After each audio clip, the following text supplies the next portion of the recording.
able to introduce to you my colleague Adam Carter from Glasgow. He's one of the epistemologists that I really enjoy reading. I mean, he's not the only one, but one of them. You wrote a book that we discussed with research council students, Autonomous Knowledge, and it was really an interesting and rewarding read, and some parts of it were really difficult. Another really good book that he wrote, he co-authored with Clayton Littlejohn, is called This is Epistemology, which I think is a really marvelous upper level. And also there is a book that I really like that he co-authored with Ted Poston. It's called Introduction to Know-How, or Introduction to... That's it. That's it? Yeah. So we epistemologists talk a lot about propositional knowledge, but there's also know-how and knowledge by acquaintance, and these other two are also gaining ever more attention. And I think that the book you wrote there was really subtle and interesting, lots of good arguments and analyses. For now, he's going to talk about knowledge and autonomous belief. Adam, welcome, and take it away. Thank you so much for that very warm introduction. It's a real pleasure to be here. And glad to hear that some students from your class have been reading this book. I still believe, even though it's been almost a year, I still believe most of the main claims I argued for in this book. So I'll be excited to talk to you today about what I was doing in the opening chapter, which sort of motivates some of the project. And that's to motivate an autonomous belief condition on knowledge, and to suggest why I think it's important that we get this figured out soon, partly because of these new fancy, for some people scary technologies that are allowing us to represent the world in completely different ways, including brain-computer interfaces and such. Neural transplants. So obviously a lot of these technologies I'm going to be talking about are not here yet, but they're at proto stages on the horizon. And so an overarching thought is this: here would be a really bad thing if we waited until, well, I would say Elon Musk, but now he's occupied with Twitter. If we wait till someone develops these chips a little bit further, and so people are using them more and more, and then we figure out how to reconcile our epistemology with these new cognitive innovations. That seems like we're kind of falling behind in epistemology. A better idea would be to anticipate possible and even radical ways that we could extend the mind through some of these new technologies and have our epistemology ready. And for me, the way this looks is to figure out, importantly, how, aside from epistemic conditions on knowledge that we're familiar with, there might need to be another type of condition that we explore, such that making sense of this condition can help us rule out some of these new high-tech cases and rule in other ones. So that's sort of what this project is about. I do it in the book with reference to both knowledge that and knowledge how. So in the case of knowledge how, I'm really interested in the question of under what conditions does, doping in sports performance enhancement, under what conditions does this undermine, right, the kind of abilities that are necessary for knowing how to do something? If you are relying significantly on technology or drugs in order to perform well at sports, do you know how to do the relevant activity, even if it's simply in virtue of perhaps having a reliable disposition, right, on an anti-intellectualist model? Or is the fact that you've relied on technology or drugs to acquire the disposition to perform reliably, does that somehow undermine? That's something that I'm also really interested in the book. But for today, I'm going to focus on propositional knowledge and an autonomous belief condition on propositional knowledge. So I say, by the way, I say the sort of topic areas of the talk today and of the book more generally are several. So epistemology, my main area.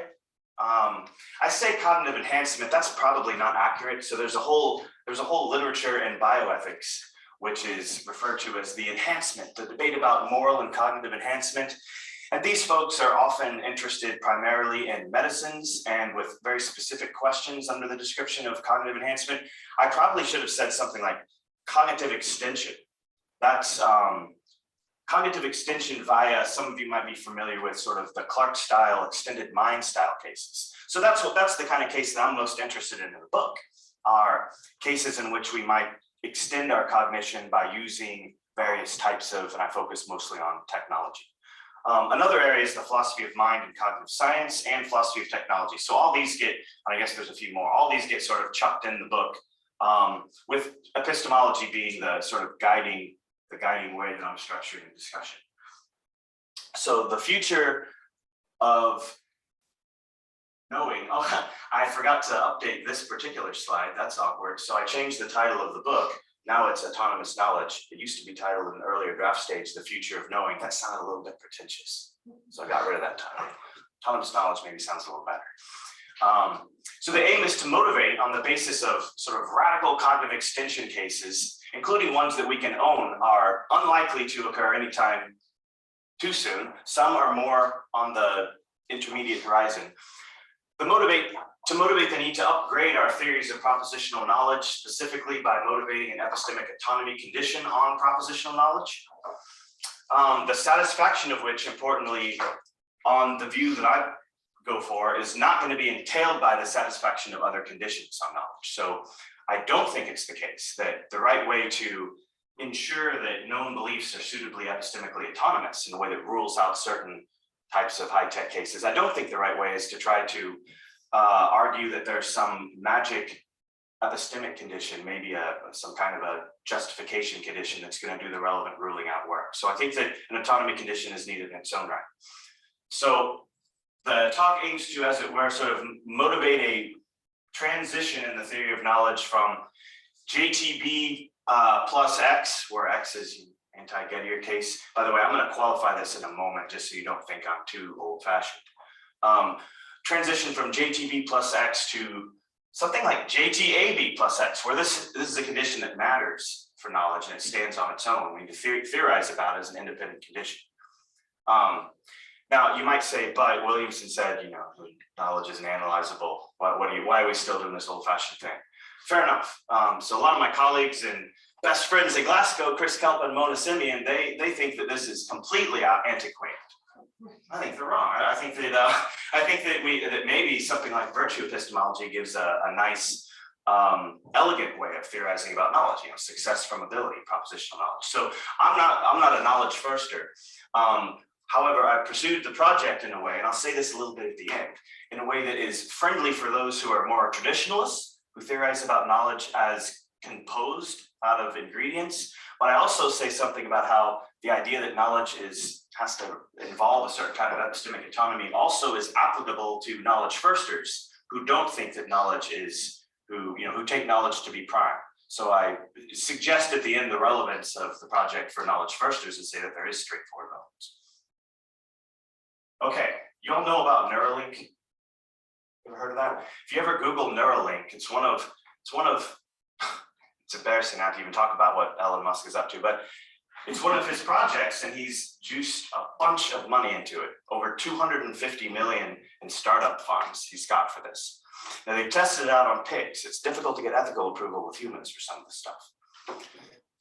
But effectively what the idea is that what Ellen wants to do is to, by the way, this isn't the only company. There are now, I think, over 40 companies by 2022 that are all attempting to sort of be the first that really gets this right, to develop a brain-computer interface that has the following features. So to allow one through thought commands to interact with a computer in a way that is kind of analogous to how we already have a proof of concept of this technology in the therapeutic case, and then to suggest how we could use this for even more radical ambitions.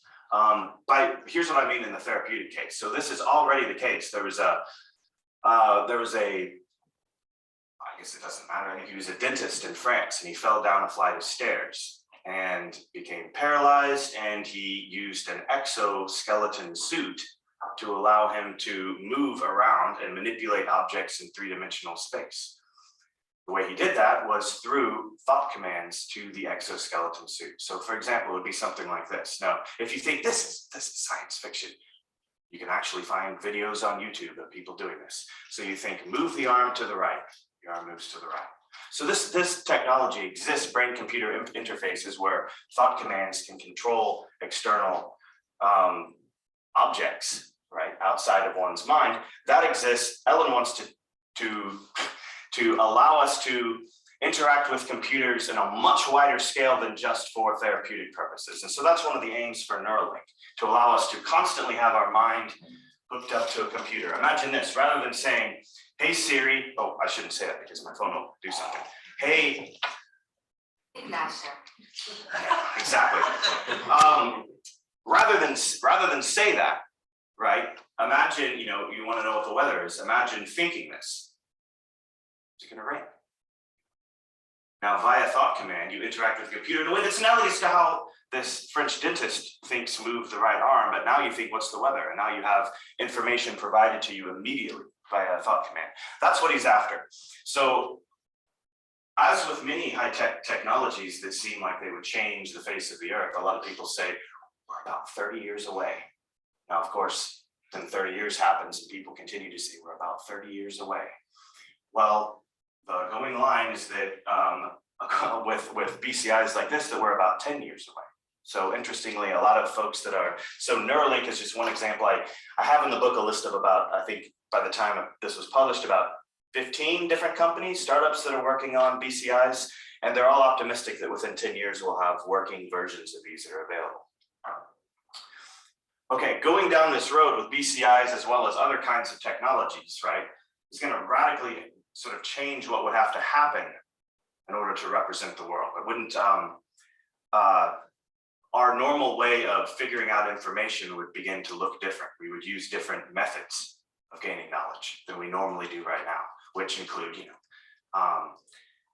testimony, using our own cognition, perception. Now we have imagine if these things were working in 15 years, things would look very differently. So by extension, right, it would change how we should think about what it is to represent the world well, in ways that would count as knowledge, as opposed to maybe something a little bit cheaper, right? Even if that method is equally reliable or useful. So here's what I'm going to do in this talk. So section 1, I'm going to sharpen how these radical enhancement cases, radical cognitive extension cases in both the near and more distant future threaten certain background assumptions in epistemology, even for epistemologists who purport to want to stay neutral. Section 2 then zeroes in on what the possibility of such enhancement means for the prospect of giving a materially adequate analysis of knowledge. And I'm going to use as a guiding example increasingly spiced up versions of this old case that Keith Lehrer made up in 1990, and which is like basically a proto-Neuralink style case, and then add fancier and fancier versions on that. So that's going to be the central reference point for discussion. And through further iterations of these true-tip cases, I think that the wrong-headedness of expecting too much ruling out work in a theory of knowledge to be done by an epistemic condition, such as a justification condition, is going to be exposed. Or so I think by reflecting on the cases. Now, what is the key upshot of looking at these increasingly wacky true-tip cases? It's going to be the need for a condition on knowledge that can actually rule out certain cases that we want to rule out beyond just a justification condition. So the upshot's going to be we're going to see the need for an autonomy condition on knowledge that isn't going to be ensured by an epistemic justification condition. And then this is going to provide us kind of an unusual and I think more useful vantage point for then revisiting the original true-tip case and seeing what was really wrong with that one in the first place. So that just offers sort of a diagnostic story at the end. I then offer a brief appendix for those who are, could you raise your hand if you're a K-firster? A knowledge firster, if you like Williamson's approach. Wow, if I said that in Glasgow, it would look very different. And in Oxford, it would just all be like that. Well, in that case, I could spend a little less time on the knowledge first appendix. That's good to know. All right, so a common assumption in epistemological methodology is that, epistemologists can remain neutral on certain questions. So you find this often in epistemology class. You're teaching epistemology and someone says, well, what is truth? And the epistemologist says, well, you have to go ask a philosopher of language. We're not in the market for giving analyses of truth. We're looking at epistemic conditions, not something metaphysical or semantic like truth. So they might say, I can, we think something broadly like correspondence theory of truth, whatever, pick your theory of truth. It isn't in the epistemologist's job description to give an analysis of the concept of truth. So we can remain neutral, right? So that's something you find often introductory epistemology classes. But epistemologists aren't neutral about the nature of cognition, even though they might like to try to play the same card and say, what is the nature of cognition? Does cognition, as certain philosophers of cognitive science would say, or as others, epistemologists might like to, and indeed often do, tacitly sort of purport to say, we don't have any horse in that race. We're asking about coherentism and foundationalism, reliabilism and internalism. We're not making any substantive commitments about the material realizers of cognition. So that's what they would say if you ask them, but more often this sort of tacit acceptance of sort of a traditional picture of cognition is just implicit in the way that these projects are pursued. So here's a view about cognition that is widely assumed in epistemology, that the material realizers of cognitive processes are brain bound. And again, you can be an epistemologist without saying anything explicit, giving a theory of this sort of thing. But the idea that thinking goes on in the head is a presumption in most projects in epistemology. This, of course, is increasingly controversial. It turns out that, Clark and Chalmers' extended mind paper, again, a lot of people will find this radical, the idea that, who's familiar with the Clark and Chalmers extended mind stuff? Okay, that's good. So even for those who think that there are construals of this idea, the idea that Otto's beliefs are in his notebook, right? Even for those who find that to be a bridge too far, there are still a number of reasons in the philosophy of mind and cognitive science to be suspicious of cognitive internalism. You might think that regardless of what we say about mental states supervening on stuff outside the head, you might think that, well, it might nonetheless be that just a cognitive process like memory can partly be a process that crisscrosses the boundaries of the brain, the body, and something you store your information.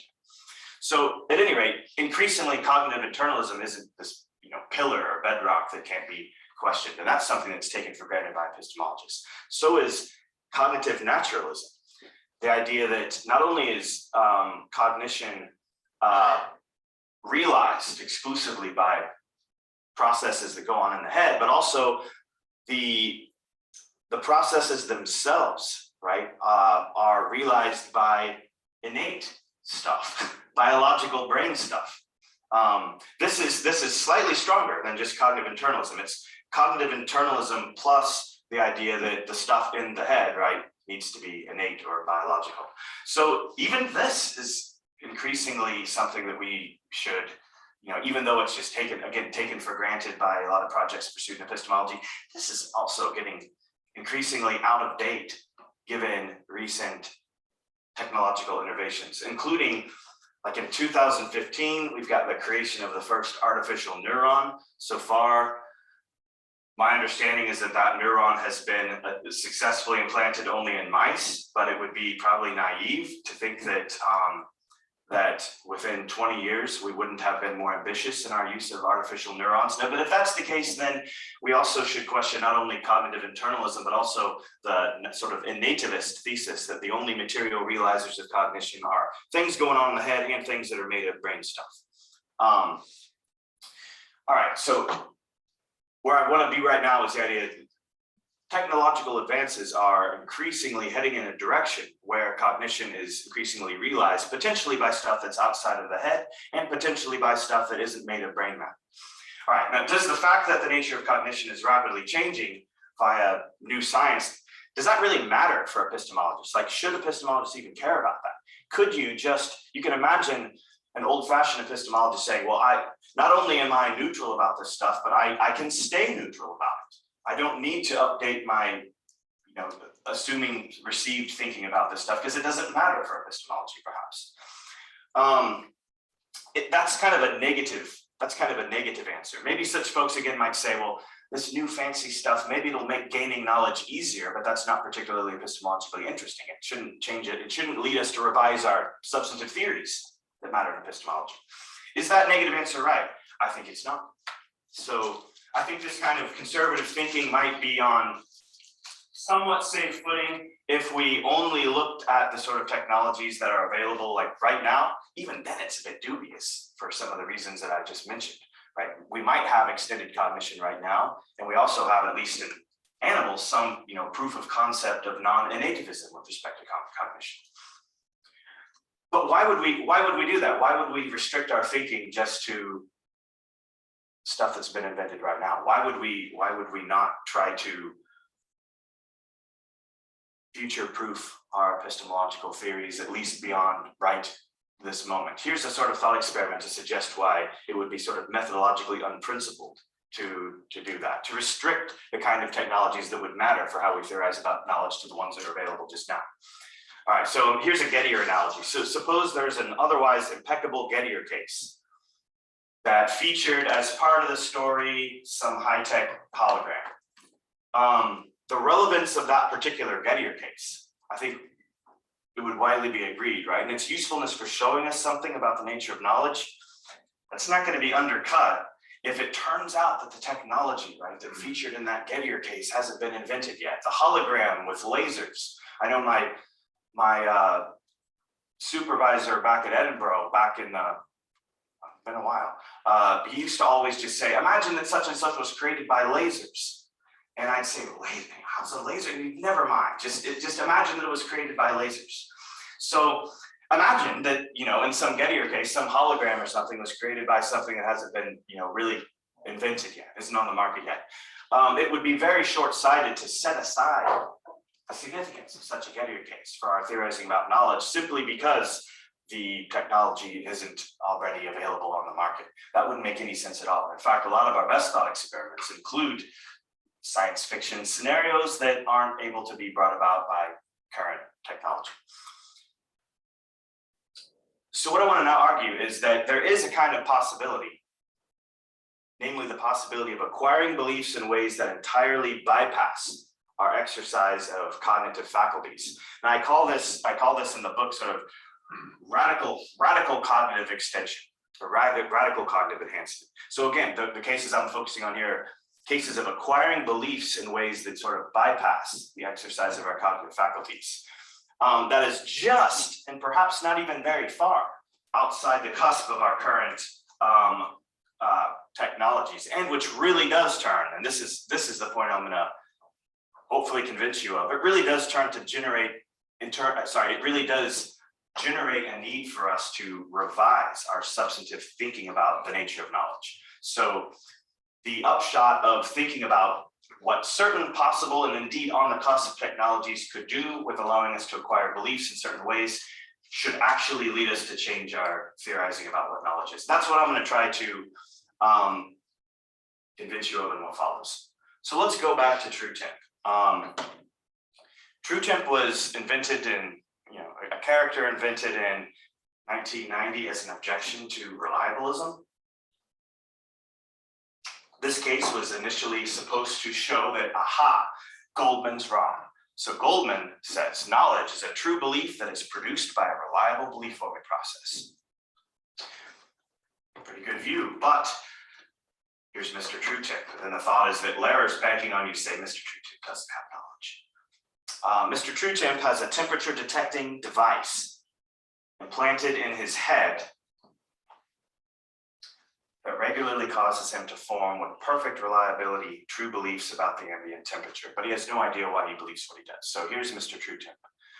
How do you all do temperatures in the Netherlands? Are you like Fahrenheit or Celsius? Celsius, okay.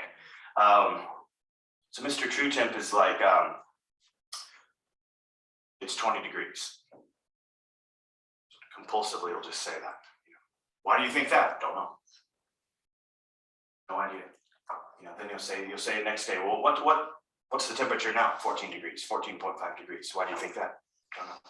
So this is Mr. True Temp for you. Sort of being compelled anytime, I think the way the experiment's supposed to go is anytime True Temp calls up the question of whether, what the temperature is. There's two ways to imagine the case. One is that he randomly, like maybe in the middle of dinner, just shouts the temperature. But I think that a more charitable construal is a case where True Temp will, when considering what the temperature is, be compelled to assert on a perfect reliability what the temperature is, but has no idea again.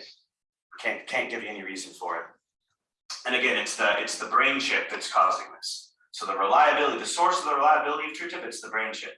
sort of compels him at those, prompts him at the relevant intervals to shout out the true temperature. So the overwhelming consensus in mainstream epistemology, with a few exceptions, is that true temp lacks knowledge. So Mr. True Temp, despite the impressive, infallible reliability, lacks knowledge, but why doesn't he know? Why doesn't Mr. True Temp know? So here, almost unanimous agreement, even among people who disagree about almost everything else, unanimous agreement is that True Temp doesn't know because True Temp isn't justified in believing the target proposition. He satisfies in some way what one needs to do to have the kind of justification that matters for knowledge. And then the real fight turns out to be to explain why Mr. True Temp's beliefs are not epistemically justified, so that you can say that's why it is that Mr. True Temp doesn't know. And then the problem, just one more thing to add, this is supposed to be really easy for internalists to solve. That's why internalists use the case as a way to attack externalists, because it's supposed to be kind of hard for Goldman to figure out how to answer that, right? Because Mr. True Temp is extremely reliable. So what is it that the externalist reliabilist can do to explain why Mr. True Temp doesn't know? So the reader at this point might be thinking against that background something like this. The acquisition of reliably true beliefs in the Mr. True Temp case, it bypasses any manifestation of any cognitive faculty or trait by Mr. True Temp. So Mr. True Temp shouts the temperature. Notice that, like, if you think about the causal chain, it goes from the chip to the shouting, or the speaking. You know, it goes from the chip. That's the reliable path. It doesn't go, there isn't any mediated, consideration of the proposition or any thinking, as it were, on True Temp's point. It's just he is caused, right? He's compelled to form the relevant belief. So the acquisition, so that's what's going on in the True Temp case, and one might think along the following lines, which turn out to be mistaken. One might think, okay, so Mr. True Temp fails to know because he fails to satisfy some suitably specified justification condition on knowledge. And we could set aside what that specific condition is, but we all the idea is, well, we all agree that Mr. True Temp, something's wrong with his epistemic justification. He falls short epistemically.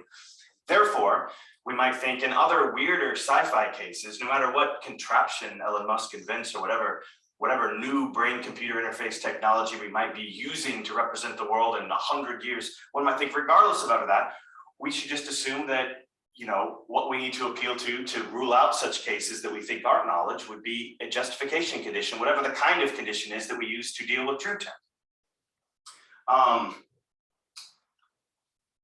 So I think that reasoning is wrong. And here's what I'm going to try to convince you of now through a series of cases. People, I'm not going to tell you in advance, but some people agree with me on some of these cases, and I get some press back on some of the other ones. But for all you need to know, they're all plausible. So what I'm going to appeal to is this iteration principle, and then use this to discuss a few cases. So for any version, this is the principle that I think we're going to see is true by demonstrating, by showing it through a few cases. For any version of a True Temp case, and by True Temp case, what I mean is a case where someone's belief forming is caused, right, in a way that bypasses one's exercise of a cognitive trait. So for any version of a True Temp case, and any kind of epistemic justification condition, EJ, on knowledge that we might appeal to explain, to try to explain why Mr. True Temp doesn't know in T, there's always going to be a possible twist on that case. T star, in which Mr. True Temp continues to fail to know, and yet that justification condition is met. Now, if the iteration principle is right, and I call it the iteration principle because the idea is bring your best case of a justification condition that rules out a True Temp case or a fancy version of it, and I'll show you another case, as the thought goes, where True Temp doesn't know, and yet that condition is satisfied. So unless we want to argue, I think, implausibly that in the relevant variation cases we're about to see, a belief or truth condition is not satisfied, then there must be some other non-epistemic necessary condition on knowledge. A necessary condition on knowledge we need to appeal to in order to explain why True Temp fails to know in these variation cases, provided we agree that True Temp doesn't know any more than he does in the original case. Now, I use the word autonomy because that is there are aspects of autonomy that map on very closely to what Mr. TrueTemp is lacking. Now, autonomy I end up using in the book for those who saw it as a technical word, and it means a very specific way, the way I end up unpacking it in later chapters. I'm not going to go into my substantive positive view about what an autonomy condition is in this talk. I'm just going to continue to try to motivate the need for something like an independent condition that is roughly connected, something like autonomy. Something that isn't going to be ensured by epistemic justification. All right, so why should we think the iteration principle is true? Let's start simple. Let EJ be an internalist good reasons condition. And actually in the literature that followed TrueTemp, this is one of the first cases, this is one of the first attempts to deal with the case, to explain, this is William Alston's idea in 1988. This is what he thought we should say about why Mr. TrueTemp doesn't know. And again, dialectically, this is theoretically really a problem for externalists mostly to deal with, but the internalists also like to give reasons why Mr. TrueTemp doesn't know, and then say it's important because these are necessary conditions for knowing, for being justified in the way that matters for knowledge. So let EJ be an internalist good reasons condition. So the thought would be this: imagine an internalist saying this: knowledge requires justification. Epistemic justification requires good reasons. Not just any reason, but good reasons. Mr. TrueTemp doesn't believe what he does about the ambient temperature on the basis of good reasons, right? That's built in the case. 20 degrees. Why is that, Mr. TrueTemp? No idea, right? Therefore, Mr. TrueTemp does not know what he believes about the ambient temperature. So you could easily diagnose why Mr. TrueTemp doesn't know if you just hold this very simple, weak idea that epistemic justification is required for knowledge, and epistemic justification requires possessing good reasons and perhaps basing your belief on the good reasons that you possess. So how is that? Well, all right. Now we're going to start delving into some science fiction. We're going to go with TrueTemp star. I'm going to run a new case, and I'm going to say that this case is problematic for someone who relies on an epistemic justification condition like EJ. They're going to have to come up with some other reason to explain why knowledge isn't present in TrueTemp star. So suppose that TrueTemp has a highly sophisticated device, TrueTemp star. We've vaulted into the future, and TrueTemp star has a really fancy device that does something much more than the original Lehrer device did. That device just goes sort of it takes as an input what the temperature is, and then just there's a mechanism that causes TrueTemp to then form the belief and say it or affirm the content. This device is much more fancy. It's a device that implants in TrueTemp's head, implanted in his head, that regularly causes him, and he's unaware that this is implanted in his head. I should make that clear, and that's also the case with TrueTemp. For those of you that aren't familiar with the case, TrueTemp doesn't know that that device is planted in his head. If he did, the story is completely different.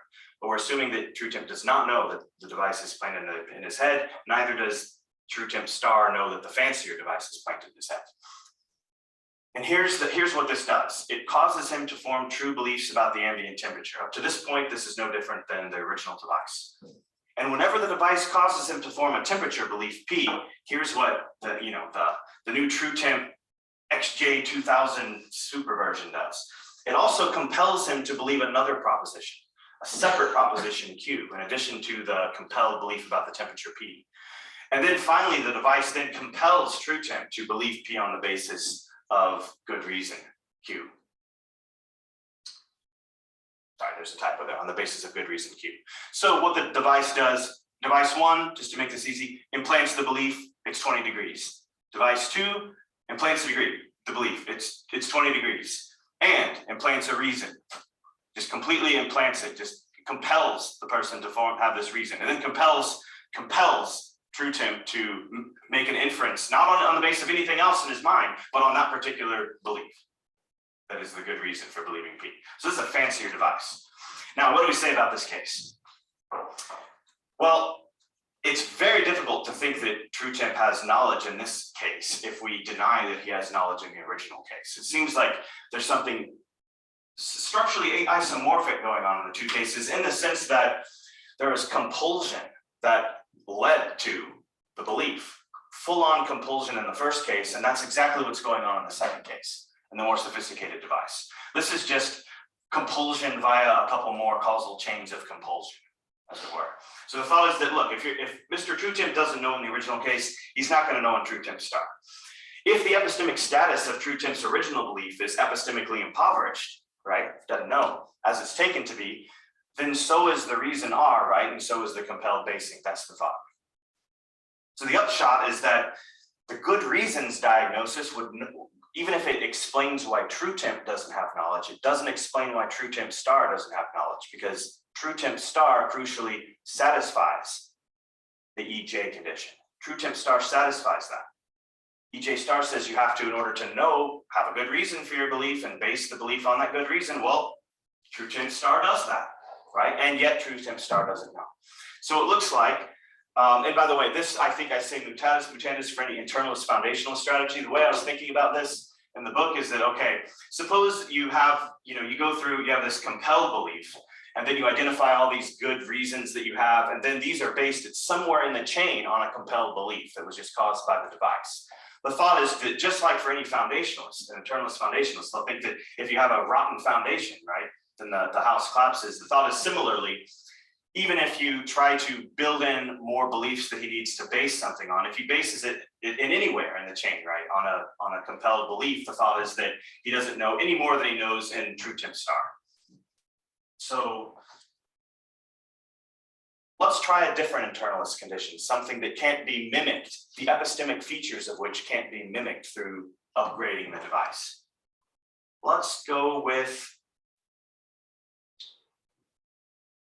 coherence. So Quanvig, when discussing the case, says, well, and this was his diagnosis. Quanvig says, okay, here's why TrueTimp doesn't know. Knowledge requires justification. Epistemic justification requires coherence. Quanvig is a coherentist. Mr. TrueTimp's beliefs caused by the device don't cohere with other things that Mr. TrueTimp believes. They don't. They're caused. They're fixed in his cognitive architecture, and then there's all this other stuff that TrueTimp believes. But if you think about coherence as a source of justification, right? Coherence being such that it's met only if your beliefs are sort of self-supporting. You're inclined to infer one from other and mutually self-supporting in rational ways. Quanvig says, look, Mr. TrueTimp's beliefs caused by the device, they don't cohere with other things he believes. Even if we grant that the relevant temperature belief is based on a good reason. Therefore, Mr. TrueTimp doesn't know what he believes about the ambient temperature, fails a coherence constraint. So that's his assessment.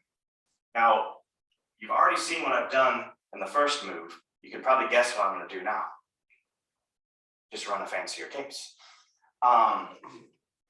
Right, so the idea looks promising. I'm going to get to this in just a moment. The idea looks promising, right? Quanvig's idea as a way to push back. So I'm going to say something on behalf of Quanvig just for a second. It looks kind of promising because if we map out TrueTimp's beliefs, coherentist style, as a network of nodes, suppose the red ones are the bad ones, are the ones that are caused by the machine, by the device. You believe that P and you base the P on Q, and this is all caused by the device. So the red stuff is compelled and everything else is not. Do the red nodes cohere with the white nodes? Plausibly not, right? It seems as though they're sort of like their own epistemic islands, as it were. They're rationally disconnected from the other things that TrueTimp believes, because remember, no matter what these white nodes say, TrueTimp's going to continue to believe whatever the heck the device is compelling him to believe. So it's not as though the red nodes are sensitive to any changes in the white nodes, right? So if knowledge requires coherence, then TrueTimp star doesn't know, right? Because TrueTimp star doesn't satisfy a coherence condition. However, and then here's the jazzier case that now makes problem, even if you go for coherence as an explanation for why TrueTimp doesn't know in this case. TrueTimp double star, don't worry, I'm not going to do this forever. There's going to be a triple star, and I think that's lost. TrueTimp double star has this highly sophisticated device implanted in his head that compels him to believe everything that he believes. So this is kind of we'll call it the TrueTimp XJ brainwashing 3000. So it basically brainwashes you. It causes you to believe all the beliefs that you have. Then this device ensures that all of these compelled beliefs, this is important, form a coherent, mutually supporting system. through any inferential moves that TrueTemp makes within this system that culminate in beliefs are inferential moves that are going to be controlled entirely by the device. So the device is now ensuring basically that there isn't going to be any incoherence between the red and the white, and it ensures this in a way, just to think about it visually, by making them all red and then making them all cohere with each other. So there isn't going to be any chance that there's going to be any white ones in there that don't cohere with the red ones.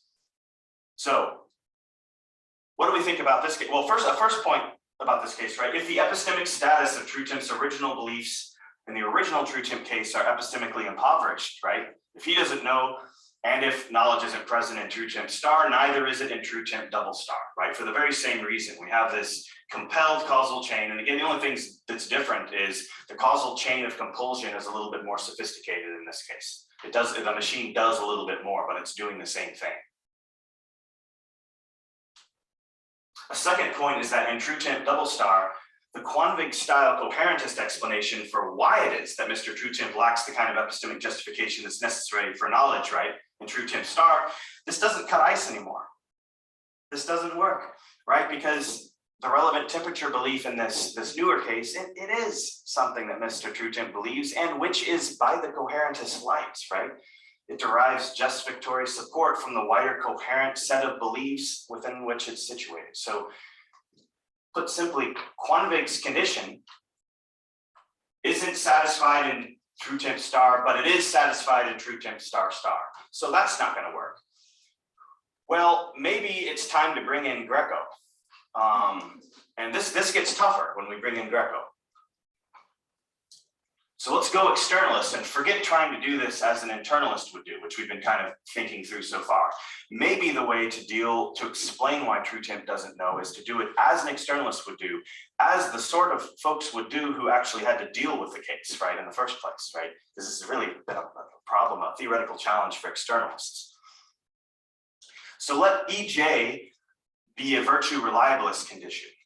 Of the sort that Greco holds. So John Greco thinks that knowledge is a product of ability. You know only if you get it right through reliable belief-forming processes that are part of your cognitive character. So such abilities themselves are supposed to be reliable faculties that are grounded in the subject's cognitive character, which means they have to be stable and they have to be well integrated with other of the person's cognitive dispositions. And this includes a certain kind of sensitivity.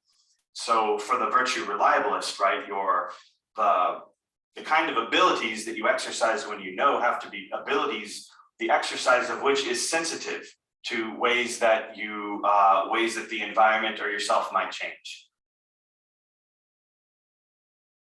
Right, so Greco thinks that a subject who has a belief reliably caused by a brain lesion, and this is important why Greco has an advantage over old-fashioned reliabilists.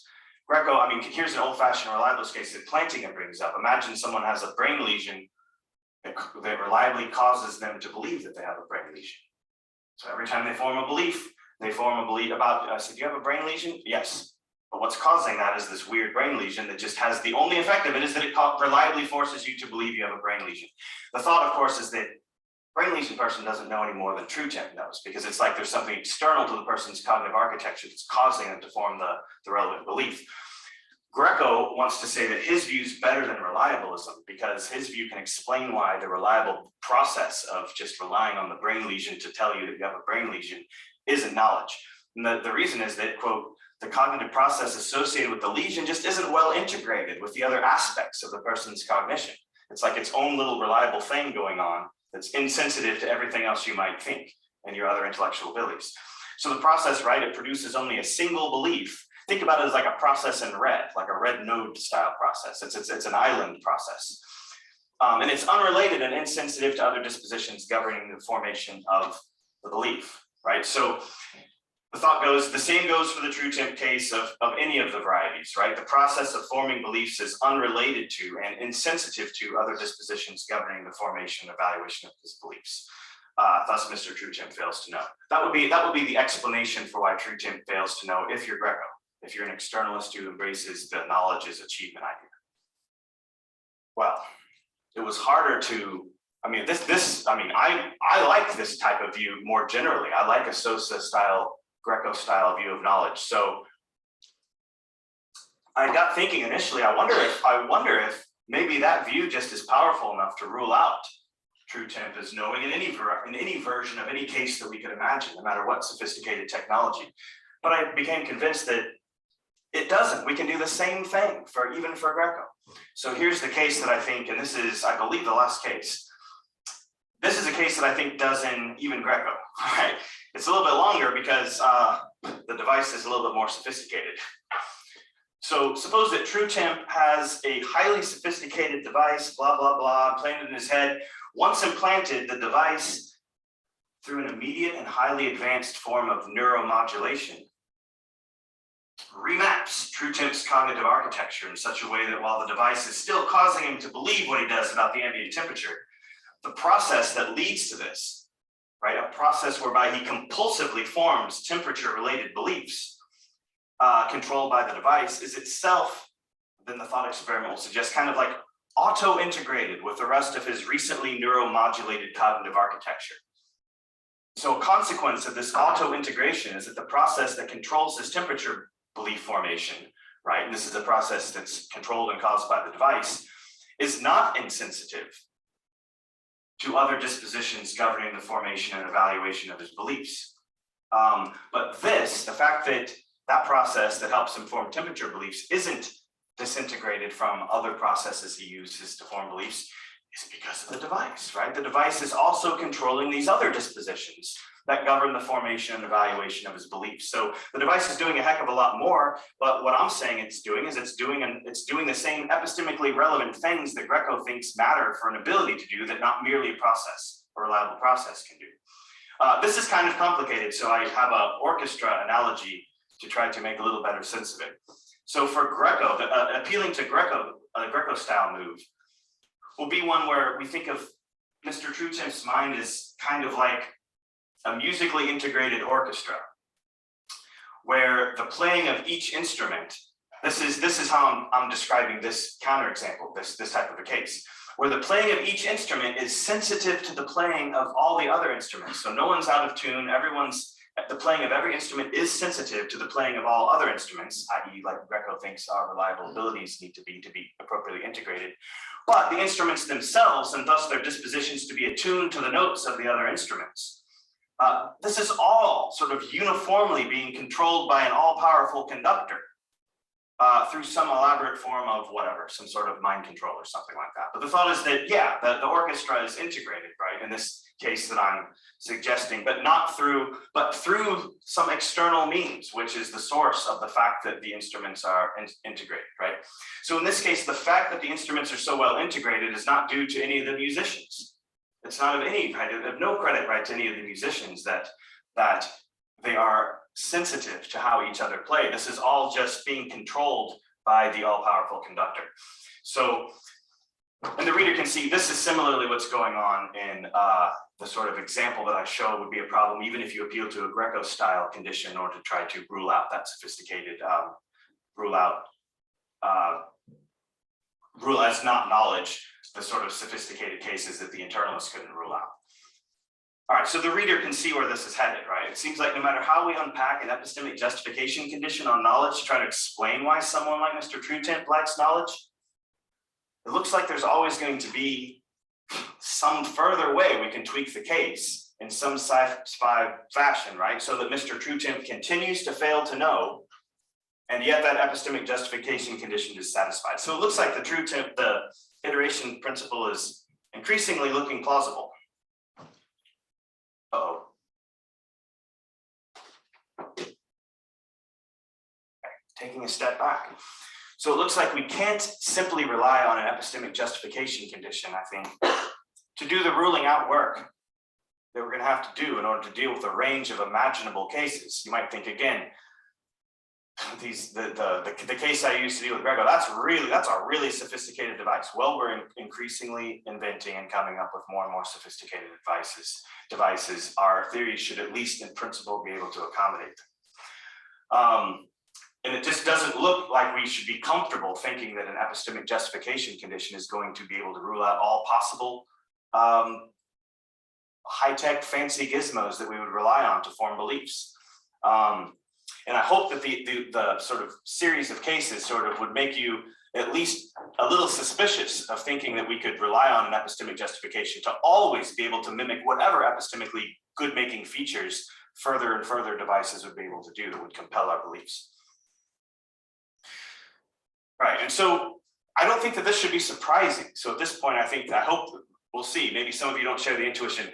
If you do, I think that contextualizing the intuition, I don't think we should find that surprising, because the function of an epistemic condition on knowledge, like a justification condition, isn't to handle such stuff. So you shouldn't be surprised that, oh my gosh, the epistemic justification condition can't ensure that deal with these funky cases of compulsion. That's not what it was built to do, as it were. But roughly, right, we should think that the function of an epistemic condition on knowledge is simply to make sure that a belief passes scrutiny from some kind of truth-related normative standard. So this is what Sandy Goldberg says. He thinks that one of the few uncontroversial points about epistemic justification, even though it's super controversial, is that it's a normative notion, he says, that applies in virtue of the satisfaction of standards of success in connection with our pursuit of truth and avoidance of error, right? It's not a normative notion that applies in virtue of the satisfaction of standards of success in connection with things like self-direction or freedom or anything like that. And it's just a mistake to suppose that these two standards are normatively coincident, right? Such that aiming for one standard is always going to at the same time aim for the other standard. So it's put another word, and as Goldberg sees it, it wouldn't be in an epistemic justification's job description to do the thing that we've just said through the iteration principle that tweaking fancier and fancier versions of an epistemic justification condition wouldn't do. Now I'm suggesting, well, we really shouldn't expect it to be able to do that. That type of ruling out work is just asking something to do, asking the condition to achieve some result that goes beyond what its function as a condition in a theory of knowledge is to do. So I think that that's why the iteration principle is going to keep holding. So this is a more theoretical reason rather than just relying on cases. I think we should expect it to keep holding because an epistemic justification condition, at least if Goldberg is right on what these are designed to do, what the function of such a condition is to do, it's to ensure that a normative standard of success is met. And that standard of success is success in connection with truth-related aims. The kind of funky compulsion that's going on with TrueTemp in these versions, right? Whatever standard is lacking in those cases isn't a truth-related standard.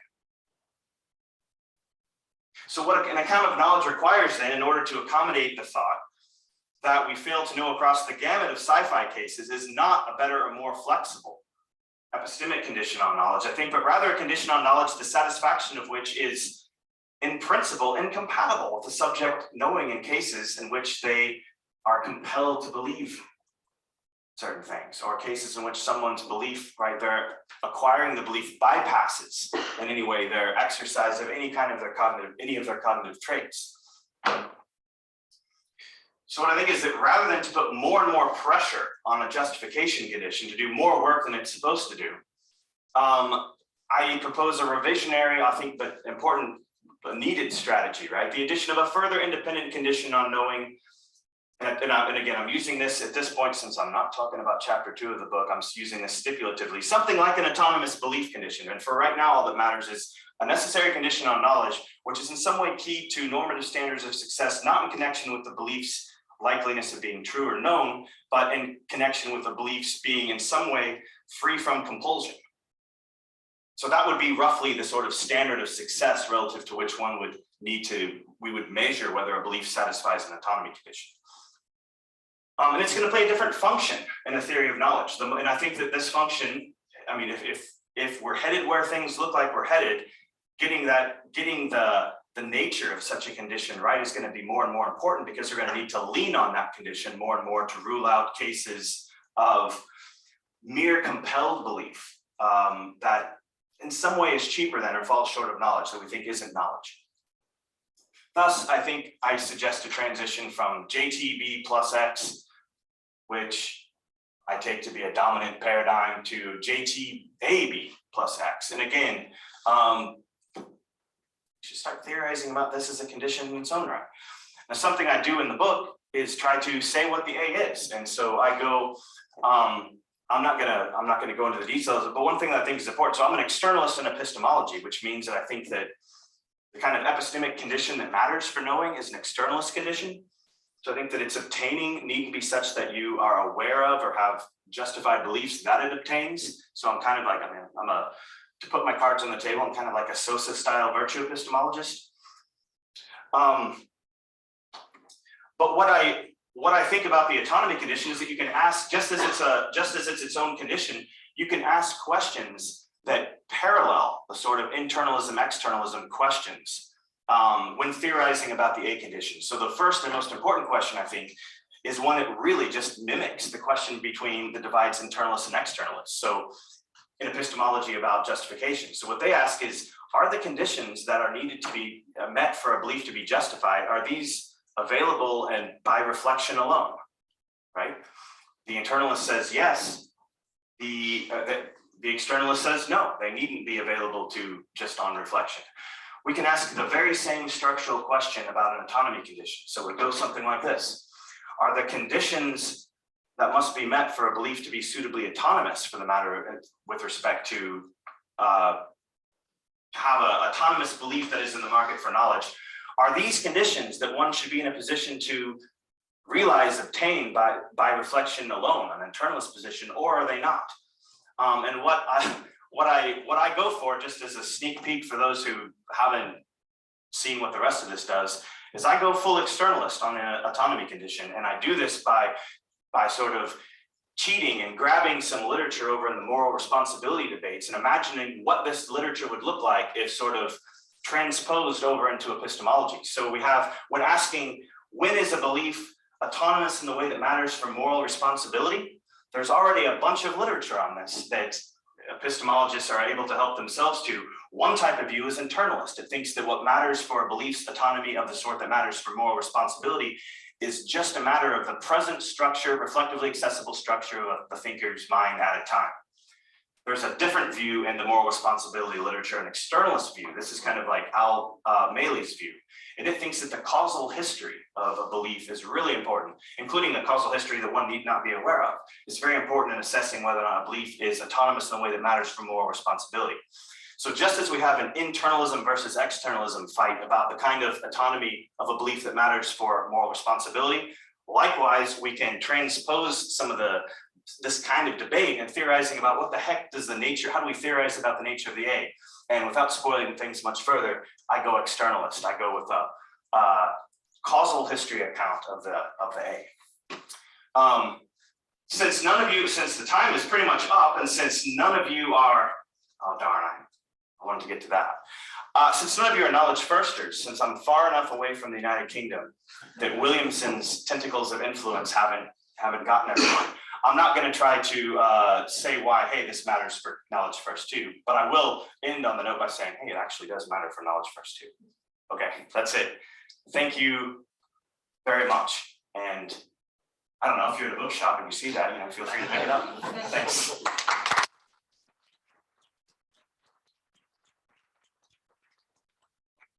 For this very engaging presentation. I see immediately a couple of hands.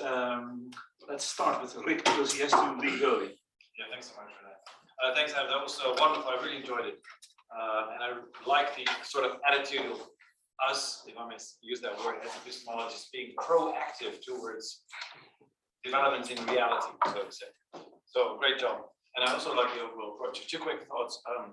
First one is, so double start. I don't think you even need there that the mechanism changes all the beliefs. All that is required is that it makes the belief system coherent. So it might check only a few other beliefs to make it coherent and leave the other beliefs as they. Oh, good. I wondered about that. Yeah, it's just in support of. Yeah. That big issue. And then the more serious thing, but we can. So that is about what exactly this autonomy amounts to. So, right, so I'm thinking of, I know that I exist. I think I know that I exist. I believe that I can't avoid it. So it's in a sense compulsory. There's nothing I think I can do to change that belief. But I think you would say it's an autonomous belief, right? If you run the I think, therefore I exist line of reasoning and you conclude that you exist? No, it just pops. No, it's just for normal, like people who haven't never heard of Descartes, or just like, do you exist? Yes, I do exist.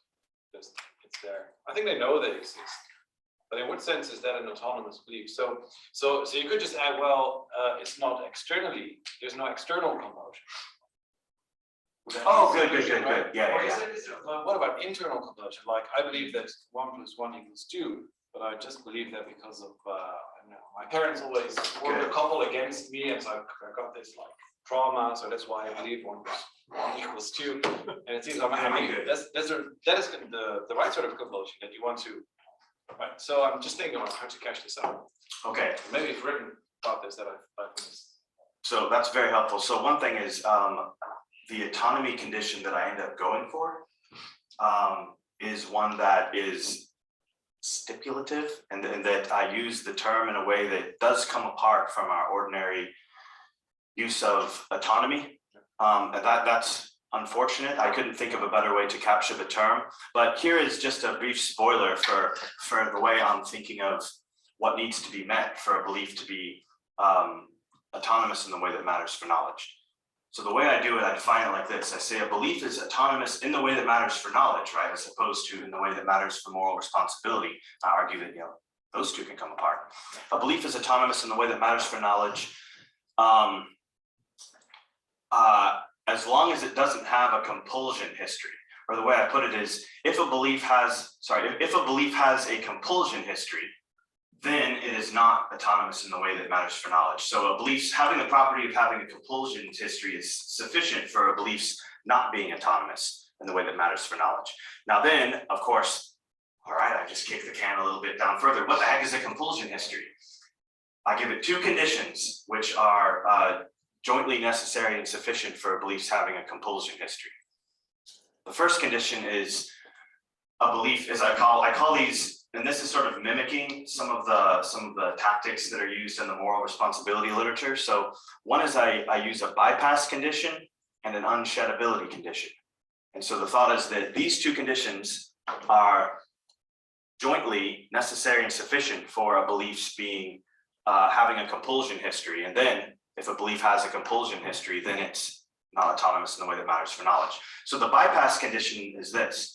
A belief satisfies the way I articulate the bypass condition if you're forming the belief bypasses the exercise of any cognitive, and then I don't use trait, I use any cognitive competence. So if the belief's acquisition bypasses any cognitive competence, then you satisfy the bypass condition. Now, I didn't just leave it at that.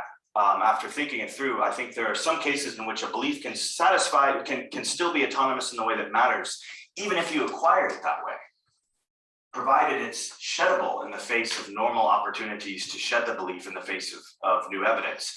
Thus, I add the second condition, which is unsheddability, and then I index that to normal opportunities to exercise competences to shed the belief. So I think that's fantastic, but it makes me a little worried that both of these conditions also jointly are degreed. And that would make whether one has knowledge or just do you think just the autonomy condition? Oh, good question. So this isn't something. So far, I've only gone so far as to say a belief fails to be autonomous if it just fails. It is not autonomous, thereby not known, right? If a belief satisfies these 2 conditions. What's tricky is, as you rightly point out, both of those 2 conditions are both threshold conditions. So what I haven't done is say what the relevant threshold is beyond which, through satisfying them, one suffices to have a belief with a compulsion history, which is thereby not autonomous in the way that matters for knowing.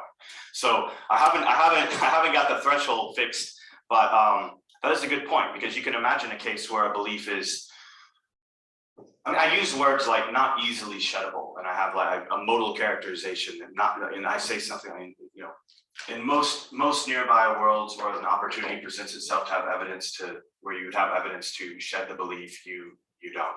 But I leave that mushy. I don't say anything beyond easily, but that is something to, if further making this precise, that would be helpful. for me to say a bit more about that. So thanks. Thank you, Katarina. Yeah, it's kind of related, in a way, it's the same question, but differently formulated, I hope. But so I was also worrying that, well, there's a lot of our non-sci-fi mental processes that also involve a lot of compulsion. So one thing I was worried about is this autonomy compulsion. Sorry, the autonomy clause will make it extremely hard for us to ever even have knowledge at all, right? So because our non-sci-fi mental processes are very often involved, they very often involve all kinds of compulsions and things that we have no control over. And so the question will be like, aren't you getting yourself into like trying to fix things for the fancy sci-fi scenarios? Aren't you coming up with a formulation of what knowledge is that will hardly ever be satisfied? And I think just one example would be the kind of mathematical knowledge. So Rick gave the simple example of 2 + 2 is 4. But as you know, I've worked a lot at the epistemology of mathematics. And there's this whole question. I mean, if you see a very convincing proof or a calculation, there's a sense in which you cannot but assent. Right? There's a sense in which it's kind of imposed on you, what Wittgenstein calls the hardness of the logical must. So it does seem like, a lot of what we do, which is perfectly fine, doesn't have this autonomy component. And will those things be ruled out? Will those processes be ruled out from the realm of knowledge, which might be something you don't want? No, that's a very good point. I really don't want the account to be too strong. So I have thought about those types of cases where cases like basic, you don't want it to get the wrong result in like basic perceptual cases where you just immediately respond and you can't help but to respond. The way, and I don't know if it is convincing or not, but the way I tried to argue for how to deal with those cases and not get the obviously wrong result in those cases is to distinguish between the type of case like a radical true tip style case where you have a device that causes the belief, right? Which is going to fail my conditions, which is going to count as not known with reference to my conditions, and cases where you just automatically form a belief. And the way that I tried to do it is to lean on what I call the bypass condition.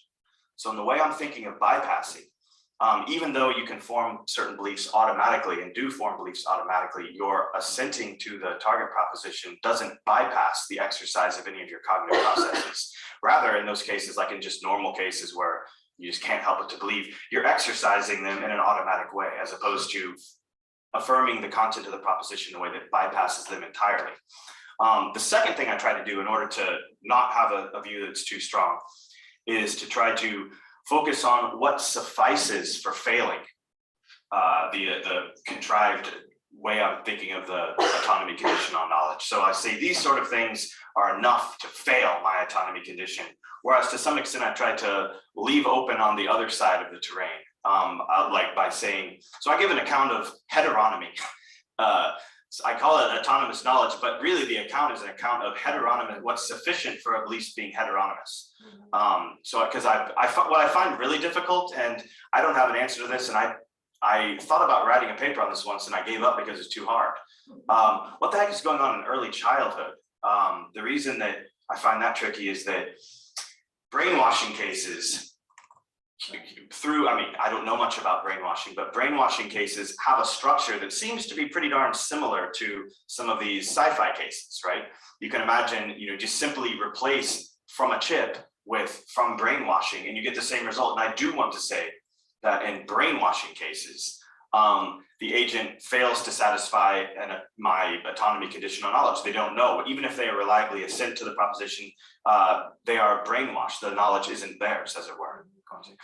But what's awkward is some of these education people in the education literature will say, well, there's a sense of brainwashing, right? Yeah, the kids are brainwashed. But then that's bad for me, right? If kids are brainwashed, then my view implies that kids don't know anything in virtue of implying that brainwashed people don't know anything. So I have to explain why children aren't brainwashed in the way that particularly matters. And I didn't go into that in the book, but I think that at some point it would be useful if I could figure out how to solve that one so that I don't get the wrong result with kids. Yeah, just very quick comment. I mean, ultimately, you don't want a view that's flesh chauvinistic. Right? Absolutely not. So you don't want a view that will say everything that's like a biological process is okay, and everything that involves some. Absolutely right? not. I don't know you don't. Yeah. You would go against all of like the previous work you've done. On Yes. But yeah, so you need some other condition that isn't just, well, it's because it's some device that's doing it instead of the flash, right? And That's why- exactly right. yeah. Thank you. Chris, you're next to me. Oh, okay, Then Chris. Naomi, then Louis, okay, and then great. Yusuf, and then John. I don't know if it's actually a follow-up or not, but I was just worried about like perceptual beliefs, sort of just like really ordinary ones. And I was thinking, yeah, those also seem to be Baronianism, notwithstanding, it seems to I'm compelled by my senses to have certain beliefs, but I guess also they seem unsheddable too. I mean, so is it really the case that I could let go of like the belief that I had, I don't know, that there's like the color red in front of me or something like that, or that I see red, for people who don't think the colors are out there or something. And then so I was just worried about like ordinary perceptual beliefs, or like not very sophisticated ones, whether those are going to count as ignorant. And I guess I also had this question just about whether you would want to say the same thing about belief coercion that you say about belief compulsion. So it's a bit different. So like one way to think about the belief coercion is something like there's very low entry costs to the belief. So say the belief in knowledge first in Timothy Williamson's seminar has a low entry cost. He just says, well, of course this is right. And then I go, yeah, well, I mean, he's Williamson, so, and I uptake the belief for that reason. And the opposite, like the negation, has a high exit cost. So maybe if I vocally deny the cave burst belief in their, in the Oxford seminar with Williamson, you would say, oh, well, that's just stupid. I mean, so I would face some shame. So right, there's some high exit cost to believing or considering seriously the alternatives. So I guess what I'm asking here is, if you think that non-autonomous belief can't be knowledge, do you want to say the same thing about coerced? It also couldn't be knowledge, even if it satisfies all the other conditions, like it's true, you have good reasons or justification to believe it. Maybe you manifested a virtue, whatever else, whatever the epistemic stuff that has to go into it, that's all meant. It's just coerced.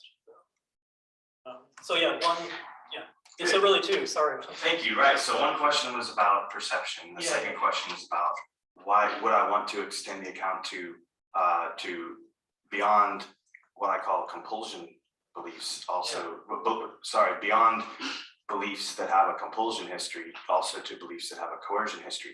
So I thought about that. I think the answer to the coercion question is no, but because this is based on my understanding of looking at some of the coercion cases. So here's the kind of, and you tell me if you don't, I don't know if you're not convinced by this, but this is the kind of case that led me to want to stick with compulsion in the very restricted sense that I use it, where if a belief bypasses your faculties and then in a way that ends up being unsheddable, then it's not autonomous in a way that matters for knowledge. Here's why I didn't want to bring in coercion. So suppose what was the case I was thinking? Oh yeah, suppose you hate the color mauve. You hate it. And I know that you hate it, and you tell me, look, I'm gonna come over to your party or whatever, but absolutely don't have anything mauve around me, or I'm gonna be upset. And I say, gotcha. And I think, you know what, I can trick. I can say, you know what, all the drinks and all the food are over in this room or whatever. And then I sort of manipulate or coerce you right into, or maybe even, if you like, I push you into the room that's just the mauve room that's covered, everything is mauve colored in there, and now you're.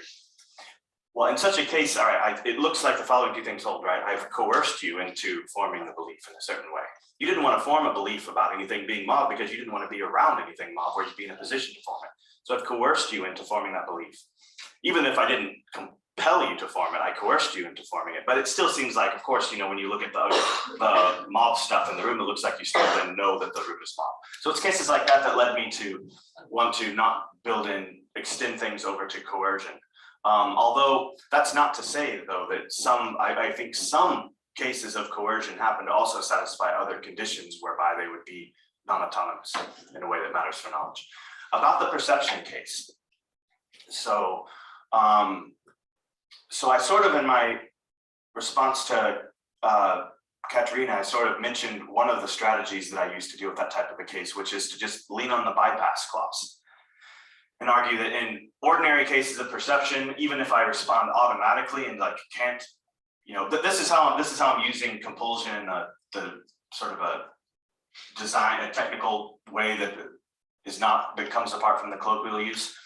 If I'm looking at that wall and it's white and I can't help but to form the belief that it's white, it still is not the case that my forming of the belief bypasses my exercise of any of my cognitive traits. So it doesn't satisfy that one of the two conditions, because I'm rather the way I read the case is that you're exercising a trait, but you do it in a sort of automatic way. But even if you don't buy that, I also think that ordinary perception cases don't satisfy my way of construing the unsheddability condition.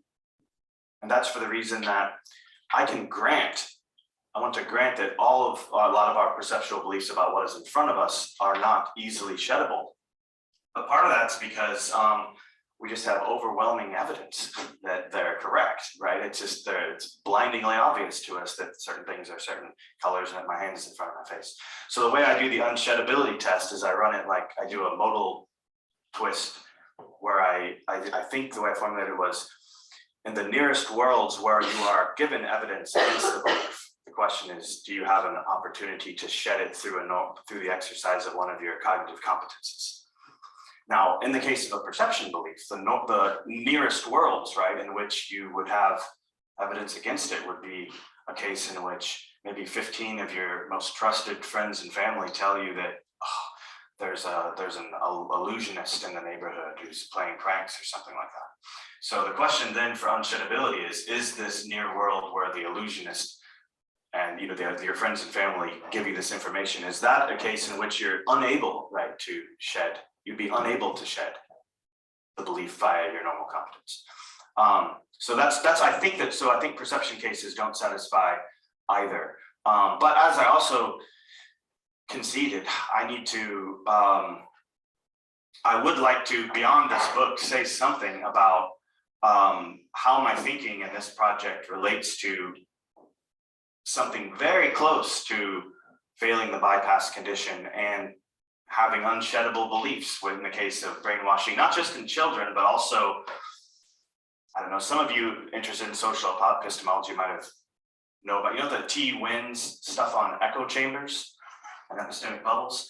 So something kind of scary about these environments, right, are that once you're so far deep into maybe an online cult, or I'm thinking like QAnon, but maybe even something more extreme, right, where you're isolated from other people, the more difficult it is for you to shed your beliefs, because you've got this evidence that tells you, right, it's contentious for some whether it's evidence, but the things that you already believe in this environment are such that were there to be evidence that counted against some of the stuff you believe, you take that as more evidence of the conspiracy, right? Yeah. So some of these cases are sort of cases that are similar to really early childhood cases, where it does make us wonder, how close do we get to meeting both the bypass and maybe the unsheddability condition. Unsheddability in cult cases would be because of such deep indoctrination as opposed to default trust in parents.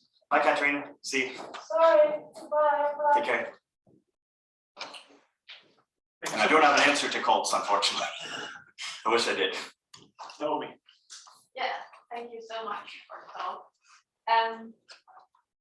So I wanted to push a little bit on how you speak about compelling belief, and also compelling to believe something on the basis of a reason. And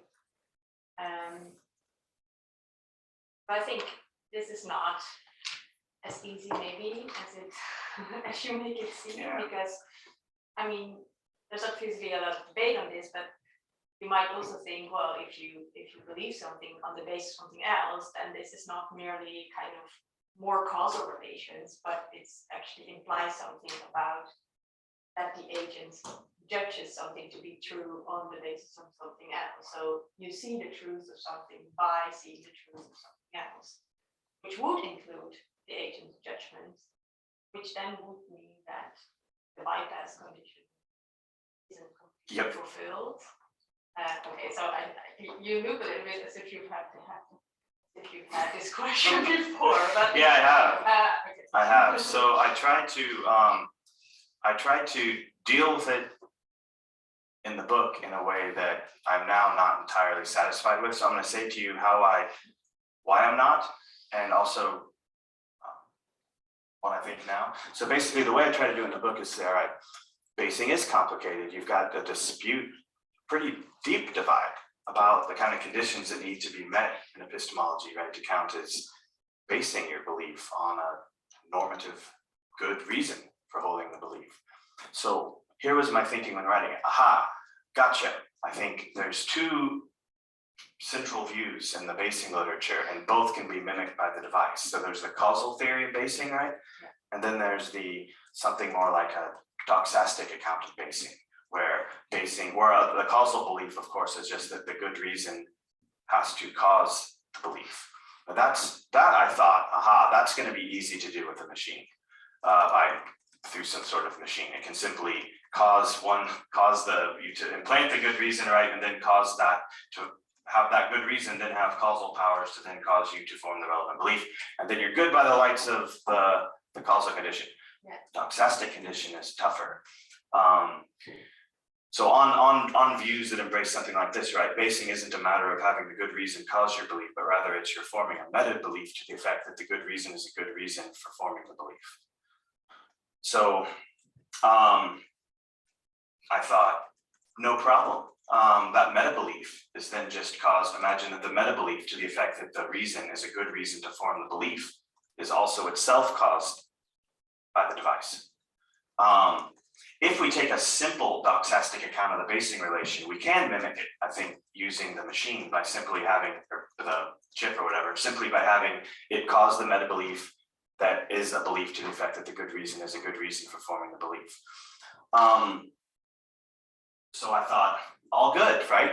The bypass condition, clearly there's something fishy with these cases. The person isn't thinking for themselves. But then, and looking and thinking after the book more about the basing relation, there are some of these folks who approach the basing relation literature not from talking about basing per se, but by thinking about like inference and good reasoning. So thinking about Boghossian, Wedgwood, some of these folks, and a lot of these philosophers who think about what is the question, like what is good reasoning? What is it to make a transition in reasoning and thought? Some of these folks, even if they're sort of partial to something like to think that a belief is based on a good reason, if you believe that the good reason is a good reason for forming the belief, some of these folks invoke something else that worries me a little bit, which is appreciating or taking. So some of these folks embrace a taking condition where you have to not only have a belief to the effect that the good reason is good reason for forming the belief, but you have to take it as a good reason. Now, what the heck is that? Right. And so now then it becomes more complicated, right? In what way the device can compel the taking condition. So I haven't, I'm more worried. I am more worried about on your example, your discussion of basing. The thing that worries me most so far is doxastic accounts of the basing relation that appeal to a taking condition. And then the question does seem a little bit more mysterious whether or not and how to think about what a device would have to do in order to compel taking. Of course, one thing I could do is retreat and say, well, my problem works unless you, for everything except this one very substantive, specific version of basing, which still gets me some decent result. But I don't want to concede that. I think I want to think further and figure out how to make sense of either how to dismiss taking views, which I wouldn't want to necessarily go that route. I'd rather try to figure out how to think about what it would even be for a device to compel taking. And that's something I have a hard time thinking about what it would involve. So I'm kind of stuck on that point. I think when thinking about compulsion, belief compulsion, Elizabeth Anscombe also has a nice paper on this, but I mean, but that's a different approach also from the recent philosophers in philosophy of reason. What is the Anscombe? Yeah, it's in on right on practical reasoning. So it's but I can send it to you if you like. Yes, thank you. Yeah, so I think I see a problem here, and I also think that, I mean, it's not so. Also, the move from these devices to the sci-fi case of true temp is also maybe not immediately clear to me, because these devices really just implant beliefs or supply us with information and change the information landscape, or so is it really the belief that is implanted, or do we just get different information on which we base our belief? So I mean, that's not entirely, So the way I was thinking was there are two sort of ways, two variations on how to think about that, and I think that the discussion was meant to be compatible with either. Yeah. One is just straight up compulsion that goes from chip is activated, and then imagine just it causes you mentally to affirm the content that P. So there's just a straightforward, and this is the case that I kind of mentioned, like imagine you're at a dinner thinking about something else, and then the belief has a power, the device has a power such that at whatever time it's going to do it, it just compels you to mentally affirm the content P. That's one way of thinking. That would be a really strong version of the thought experiment. I took myself to be relying on a slightly weaker version of the thought experiment, where the thought is that the device does this. It compels you to affirm that P whenever you consider whether P.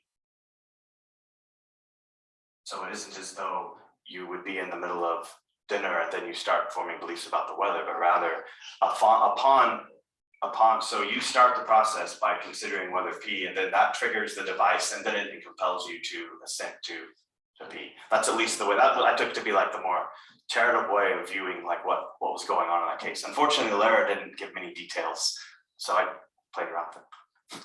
Okay, thanks very much. So we started a couple of minutes later, so I suppose it's okay if we continue a couple of minutes longer, really.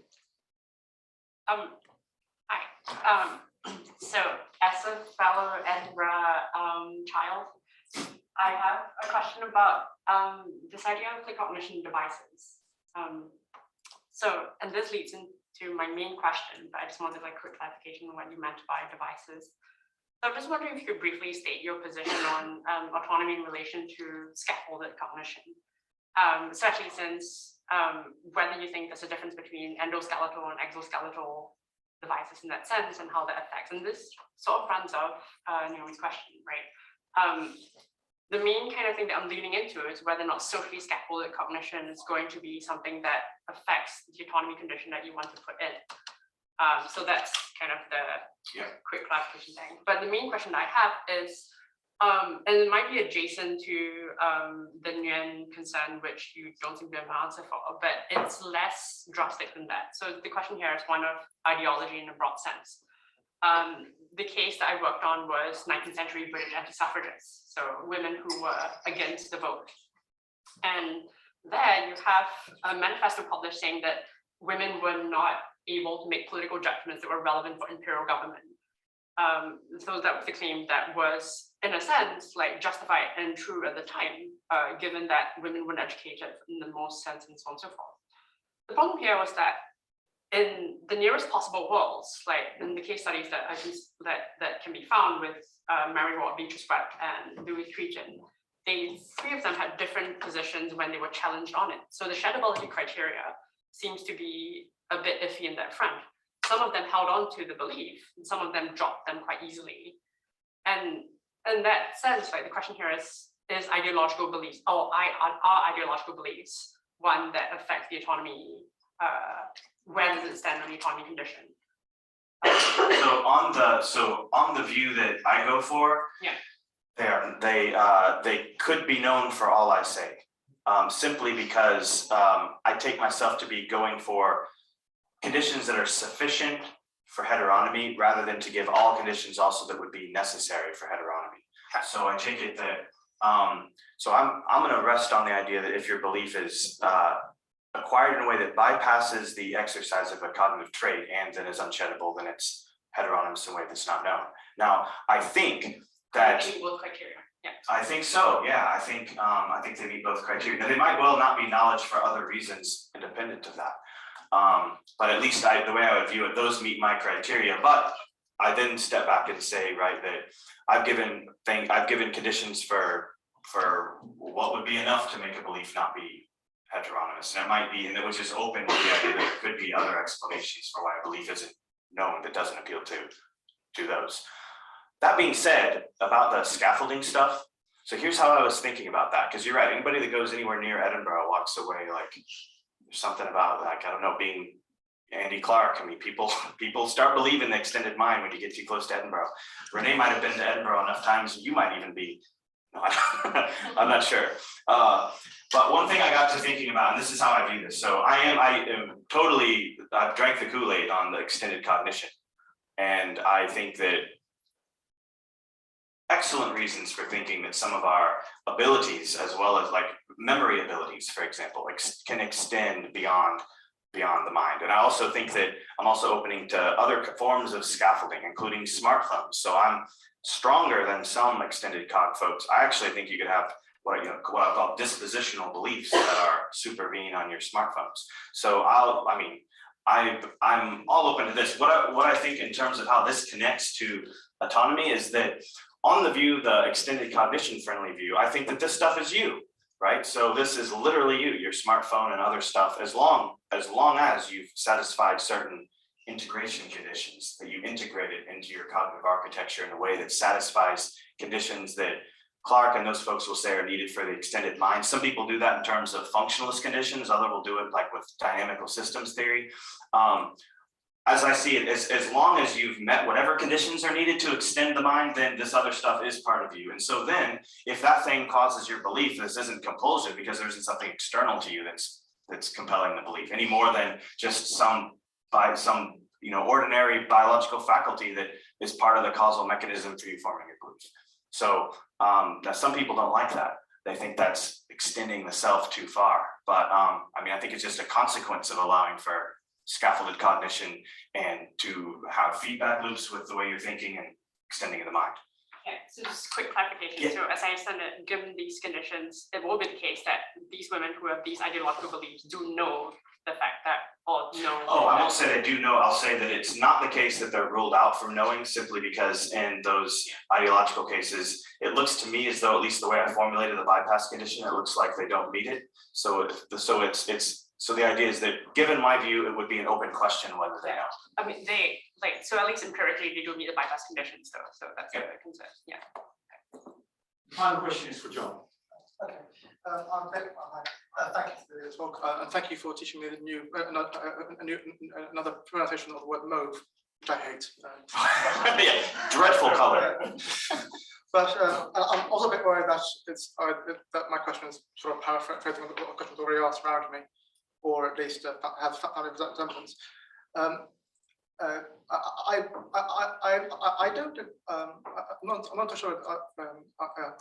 To extent, I have autonomy in my beliefs as it is. I don't think I don't explain volition in my beliefs. And your hypothetical integrated thermometer that you bring up to those issues. Well, that happens. I don't have an integrated thermometer, but I do have an integrated spectrophotometer. My cone cells, my eyes, which equally I just look and see that's red. That's red. What is this? What is the significant difference between this sci-fi integrated thermometer as opposed to my integrated spectrophotometer? Right. So I go with I take some assumptions that aren't argued for. One assumption that isn't argued for is that that paradigmatic cases of biological cognition using faculties that are some of our basic knowledge gaining faculties like memory, reasoning, introspection, things like this. I take these to be default integrated. So I don't give a theory for why our innate cognitive faculties that we use to gain basic knowledge are integrated. And then the thought would be, without arguing for that, I then think that if one acquires a belief, right, in a way that our innate, right, belief forming mechanisms are not exercised in any way, including, by the way, and again, in the perceptual cases, I take in completely non-voluntary perceptual beliefs. I do think that we're exercising our beliefs, even if we're doing it involuntarily, and even if we're doing it, we're exercising our faculties or abilities, even if we're doing it in an involuntary way, such that it isn't subject to arbitrary control. But the thought is that that's different, right, from some of these cases where you imagine someone is, an example I like to imagine, I don't do this with my students anymore because I'm just too old, but like the Matrix, I mentioned the Matrix. If you all have seen that, everyone's like, oh, that's from 1999. But in that case where, you know, Neo lays back in the chair and says, I know Kung Fu, sort of just immediately. This is the kind of case that I imagine a type of compulsion where you acquire a belief via something that is paradigmatically, right, external to your own, and then replace that with cognitive abilities, cognitive competences, the sort that we take to be paradigmatic. That's what it is to satisfy my bypass condition for heteronomy, meaning that you satisfy the condition that the belief is formed in a way that bypasses your cognitive faculties. If your acquisition takes place, if you end up affirming the content in a way where none of these abilities that are on board ever fired in any way, none of them were exercised, then the bypass condition solves. So it isn't such that the bypass condition is satisfied in the case where you rely on your rods and cones in your eyes and such to form a belief, even if you do it automatically, because you're acquiring a belief in a way that involves the exercise rather than bypassing the exercise of your own abilities. That's the way I tried to carve that out. It gets complicated given that I'm a fan of the extended mind. So I think that your abilities can indeed include this wider stuff sometimes. And so I have to, but I mean, I take this to be consistent, right? Like the view is that heteronomy of the sort that is incompatible with knowing requires that the affirming of the belief bypass your exercise of a cognitive ability, which then could be one that is a Clark-style cognitive ability that involves a process that goes beyond the mind. So that's how I view the consistency of those two things. I don't know if that was a long-winded answer. Sorry about that. Well, thanks very much, Adam, for this wonderful presentation. Thank you.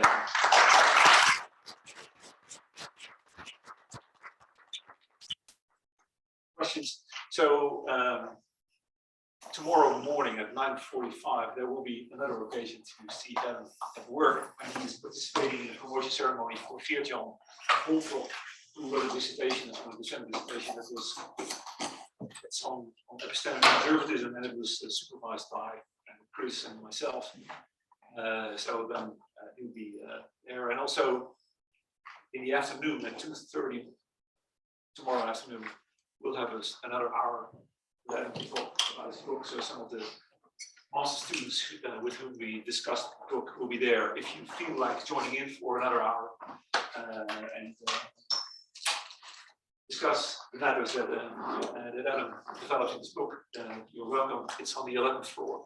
So again, thank you very much. There are drinks outdoors, I believe. And so see you next time. Thank you. Thanks for the great questions.